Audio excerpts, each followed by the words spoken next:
This is Dave. His badge number was 76. I didn't think that it would be this close to his likeness.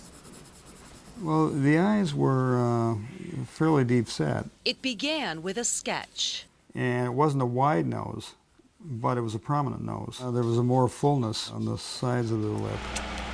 I have a little microcrystalline wax here. Later, a wax impression.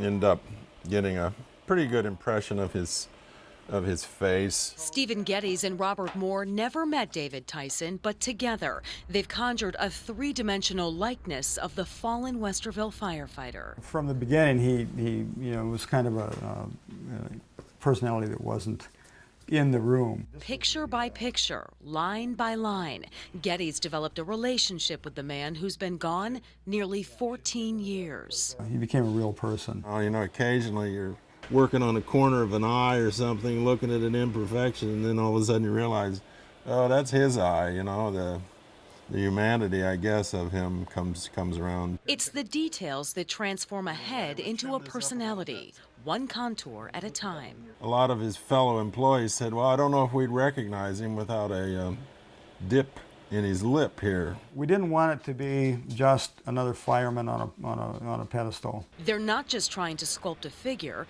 they're trying to resurrect a fallen hero. He, went in one side doing his job, and as a result of the way the fire went, he becomes a memorialized figure. You can see the texture of this side represents the charred walls he went through while making that crossing.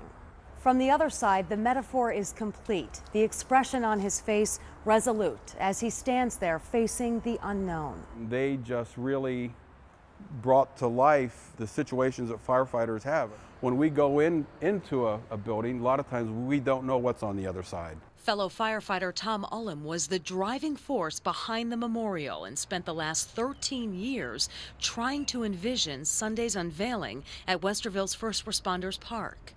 I think it'll be pretty much undescribable for me because it'll be like it finally happened. I know it'll be emotional. An emotional journey for the three men that stood David Tyson back on his feet, and a crusade to recognize all fallen heroes. It's a beginning of people being able to come and just see and learn about firefighting and firefighters, and a lot of times the sacrifice they have to make. I think it's probably proof that you never want to, count a fireman out. Ashley Berry, 10 TV News.